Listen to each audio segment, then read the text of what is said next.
पौराणिक कथा के अनुसार जोगे तथा भोगे दो भाई थे।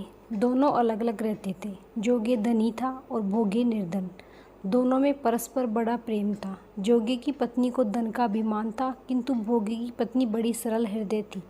पितृपक्ष आने पर जोगे की पत्नी ने उससे पितरों का श्राद्ध करने के लिए कहा, तो जोगी इसे व्यर्थ का कार्य समझकर टालने की चेष्टा करने लगा। किंतु उसकी पत्नी समझती थी कि यदि ऐसा नहीं करेंगे तो लोग बातें बनाएंगे। फिर उसे अपने मायके वालों को दावत पर बुलाने और अपनी शान दिखाने का यह उचित अवसर लगा। अतः वह बोली, आप शायद मेरी परेशानी की वजह से ऐसा कह रहे हैं, किंतु इसमें मुझे कोई परेशानी नहीं। मैं भोगे की पत्नी को बुला लूँगी, दोनों मिलकर सारा काम कर लेंगे। फिर उसने जोगे को अपने पीहर न्योता देने के लिए भेज दिया। दूसरे दिन उसने बुलाने पर भोगे की पत्नी सुबह सवेरे आकर काम में जुट गई। उसने रसोई तैयार की, अनेक पकवान बनाए, फिर सभी काम निपटाकर अपने घर आ गई। आखिर उसे भी तो पितरों का श्राद्ध तर्पण करना था। इस अवसर पर न जोगे की पत्नी ने उसे रोका, नहीं वह रुकी। शीघ्र ही दोपहर हो गई। पितर भूमि पर उतरे।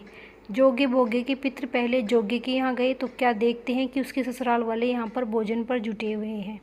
निराश होकर वे भोगे के यहाँ गए। वहाँ क्या था, मात्र अगियारी दे दी गई थी। पितरों ने उसकी राख चाटी और भूखे ही नदी के तट पर जा पहुँचे। थोड़ी देर में सारे पितर इकट्ठे हो गए और अपने अपने यहाँ के श्राद्धों की बड़ाई करने लगे। जोगे भोगे के पितरों ने भी अपनी आपबीती सुनाई। फिर वे सोचने लगे कि अगर भोगे समर्थ होता तो शायद उन्हें भूखा न रहना पड़ता, मगर भोगे के घर में तो 2 जून की रोटी भी नहीं थी।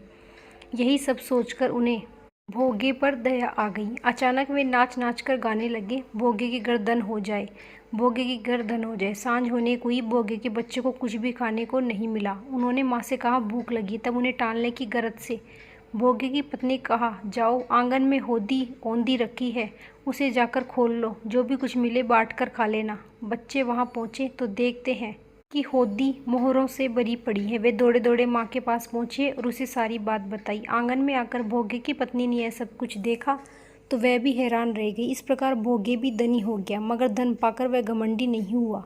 दूसरे साल का पितृपक्ष आया। श्राद्ध के दिन भोगे की स्त्री ने 56 प्रकार के व्यंजन बनाए, ब्राह्मणों को बुलाकर श्राद्ध किया, भोजन कराया, दक्षिणा दी तथा जेठ जिठानी को सोने चांदी के बर्तनों में भोजन कराया। इससे पितृ बड़े प्रसन्न हुए तथा तृप्त हुए। कथा समाप्त।